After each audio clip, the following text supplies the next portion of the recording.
இதுக்கு முன்னாடி போட்ட வீடியோவோட தொடர்ச்சி தான் இது. போன வீடியோவில் நான் மண் பாத்திரங்களெல்லாம் வாங்கினதை உங்ககிட்ட காமிச்சிருப்பேன். இன்றைக்கி நான் வாங்கின இந்த மண் பாத்திரங்களை எப்படி பழக்கி எடுக்க போகிறேன்னு பார்க்க போகிறோம். நான் வாங்கின மண் பாத்திரங்கள் எல்லாம் இது தான். ஃபஸ்ட்டு நம்ம இதை ஒரு பக்கெட்டில் தண்ணி எடுத்து அந்த தண்ணியில் இந்த மண் பாத்திரங்களை ஊற வைக்க போகிறோம். எதுக்குன்னா இந்த மண் சட்டி நம்ம ஸ்டவ்வில் வைக்கும்போது இதில் விரிசல் விழுந்து வெடிக்காமல் இருக்கிறதுக்கு வேண்டி தான். எப்போவுமே மண் பாத்திரங்கள் வாங்கின உடனே ஃபஸ்ட்டு வேலையாக நம்ம இதை தான் பண்ணணும். இப்போ ஒரு பக்கெட் நிறைய நான் தண்ணி எடுத்திருக்கேன். இதில் எல்லா பாத்திரங்களையும் அப்படியே இந்த தண்ணியில் போட்டு வைக்கலாம். நம்ம இந்த மண் சட்டியை தண்ணியில் போட்ட உடனே இதுலேருந்து நிறைய ஏர் பபிள்ஸ் வருது பார்த்தீங்களா. இந்த நீர்க்குமிழ்கள் எல்லாம் ஃபுல்லாக அடங்கினதுக்கு அப்புறமா தான் இந்த மண் சட்டி நம்ம தண்ணியிலிருந்து வெளியே எடுக்கணும். அது வரைக்கும் தண்ணியில் அப்படியே போட்டு வச்சிடணும். இப்போ இந்த மண் பாத்திரங்கள் எல்லாம் நான் இந்த பக்கெட்டில் இருக்கக்கூடிய தண்ணியில் ஃபுல்லாகவே எல்லாத்தையும் போட்டு வைக்க போகிறேன். ஒரு நாள் நைட்டு ஃபுல்லாக ஊற வச்சுட்டு அடுத்த நாள் காலையில் நம்ம எடுத்து பார்க்கலாம்.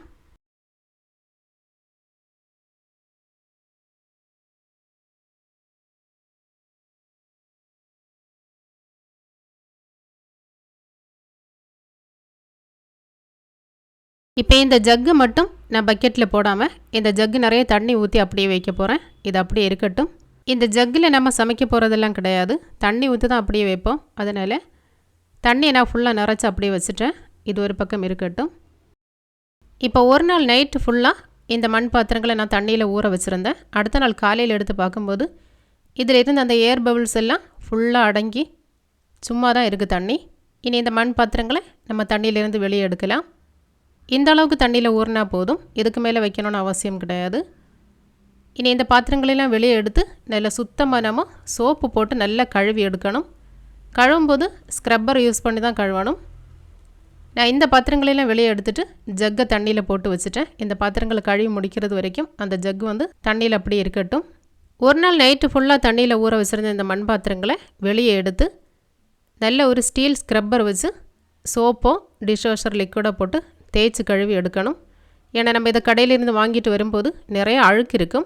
நம்ம ஸ்டீல் ஸ்க்ரப்பர் யூஸ் பண்ணி இந்த மாதிரி தேய்ச்சி கழுவும்போது என்ன ஆகும்னா, ஒருவேளை ஃபினிஷிங் இல்லாமல் இருந்தால் கூட நம்ம இப்படி தேய்ச்சி கழுவும்போது நல்ல பாலிஷ் ஆகிடும். அதுக்கு வேண்டியது அந்த ஸ்க்ரப்பர் யூஸ் பண்ண சொன்னது. நல்லா தண்ணி ஊற்றி சுத்தமாக கழுவி எடுத்து இது எல்லாத்தையும் ஒரு பக்கம் வைக்கலாம்.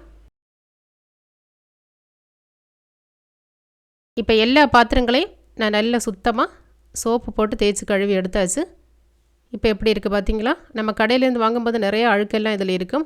நம்ம பொதுவாக மண் பாத்திரங்களெல்லாம் வாங்கினதுமே சோறு வடிக்கக்கூடிய கஞ்சி தண்ணி ஊற்றி தான் இந்த மண் சட்டி நம்ம பழக்கி எடுப்போம். ஒரு மண் சட்டினா இப்போ கஞ்சி தண்ணி ஊற்றி வைக்கலாம். இப்போ நிறைய பாத்திரங்கள் இருக்கிறதுனால நான் என்ன பண்ண போகிறேன்னா, ஒவ்வொரு பாத்திரத்துலேயும் கொஞ்சம் கொஞ்சம் ரேஷன் அரிசி போட்டு அதில் ஃபுல்லாக தண்ணி நிறச்சி வச்சு அப்படியே ஸ்டவ்வில் வச்சு கொதிக்க வைக்க போகிறேன்.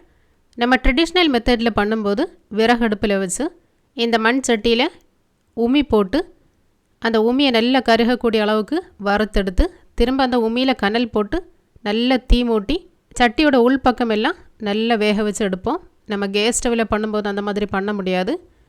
அதனால் இப்படி ஏதாவது பண்ணினா தான் உண்டு.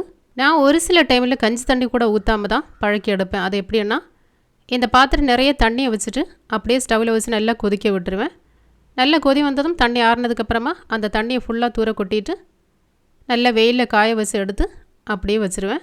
அதுக்கப்புறமா எடுத்து நான் யூஸ் பண்ண ஆரம்பிச்சிருவேன். அதுவும் நல்லா தான் இருக்கும். ஃபஸ்ட்டு நம்ம ஏதாவது ஒன்று சமைக்கும்போது இந்த மண் பாத்திரத்தில் இருக்கக்கூடிய ஸ்மெல்லும் அழுக்கும் எல்லாம் அந்த ஃபஸ்ட்டு சமைக்கக்கூடிய உணவுப் பொருளாக வந்துடும். அது தண்ணி ஆனாலும் சரி தான், இல்லைனா சோறானாலும் சரி தான், எதுவாக இருந்தாலும் சரி தான். இப்போ நான் ரேஷன் அரிசி இருந்ததுனால அதில் கொஞ்சம் கொஞ்சம் போட்டு இந்த மாதிரி கொதிக்க வச்சு எடுத்துருக்கேன். எப்படி நம்ம இந்த அரிசியையும் இந்த தண்ணியெல்லாம் தூர தான் கொட்ட போகிறோம். அதனால தான் ரேஷன் அரிசி யூஸ் பண்ணினேன். ரேஷன் அரிசி இல்லாதவங்க கஞ்சி தண்ணி ஊற்றி வைக்கலாம். அப்படி இல்லைனா பச்சை தண்ணி ஊற்றி வச்சு நல்லா கொதிக்க வச்சு எடுத்தால் போதும். இந்த சட்டியில் இருக்கக்கூடிய வாசனையும் அதில் இருக்கக்கூடிய அழுக்கும் எல்லாம் வந்துடும். அதுக்கப்புறமா நம்ம எடுத்து சமைக்க ஆரம்பிக்கலாம். இப்போ இந்த அரிசியும் தண்ணி நல்லா கொதிக்க ஆரம்பித்தாச்சு. இனி ஒவ்வொரு சட்டியாக இறக்கி வைக்க வேண்டியது தான். கடைசியான இந்த ஜக்கில் வந்து ஜக்கு நிறைய தண்ணி எடுத்து அப்படியே ஸ்டவ்வில் வச்சு நல்லா சூடு பண்ண போகிறேன். ஒரு தடவை சூடு பண்ணி எடுத்துகிட்டு இந்த தண்ணியை கொட்டிட்டு திரும்ப யூஸ் பண்ண ஆரம்பிக்கலாம். இந்த மாதிரி பண்ணினா போதும்.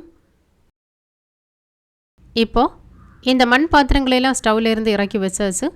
இனி இந்த கஞ்சி தண்ணியிலேருந்து கொஞ்சமாக எடுத்து 2 மூடியிலையும் கூட ஊற்றி வைக்கலாம். இந்த கஞ்சி தண்ணி நல்லா ஆறுறது வரைக்கும் அப்படியே வைக்கணும். நல்லா ஆறின பிறகு இந்த கஞ்சி தண்ணி நம்ம தூர கொட்டிட்டு திரும்ப ஒரு தடவை சோப்பு யூஸ் பண்ணாமல் சும்மா நல்லா கழுவி எடுத்து வெயிலில் காய வச்சு எடுத்து அடுக்கி வச்சா போதும். இப்படி தான் மண் சட்டி நான் பழக்கி எடுக்கிறது. எப்போவுமே மண் பாத்திரம் வாங்கின உடனே இந்த மாதிரி கொஞ்சம் வேலைகள் ஒரே ஒரு நாள் மட்டும் மெனக்கெட்டு நம்ம இந்த மாதிரி பண்ணி வச்சிட்டோம்னா அடுத்ததாக சமைக்க ஆரம்பிக்கலாம். இந்த மண் பாத்திரங்கள் எல்லாம் பார்க்குறதுக்கு நல்ல பளபளப்பாக ஷைனிங்காக இருக்கணும்னு நினச்சி நீங்கள் எண்ணெய் தடவி வச்சிட்டிங்கன்னா அந்த எண்ணெயோட ஸ்மெல் நீங்கள் சமைக்கக்கூடிய சாப்பாட்டில் கண்டிப்பாக வரும். எந்த பாத்திரத்தில் எண்ணெய் ஊற்றி சமைப்பீங்களோ அந்த பாத்திரத்தை மட்டும் எண்ணெய் தடவி வைக்கலாம், ஒன்றும் பிரச்சனை இல்லை. இன்றைக்கி பார்த்த இந்த வீடியோ உங்களுக்கு நல்ல யூஸ்ஃபுல்லாக இருக்கும்னு நினைக்கிறேன். யூஸ்ஃபுல்லாக இருந்தனா வீடியோவுக்கு மறக்காமல் ஒரு லைக் பண்ணுங்கள்.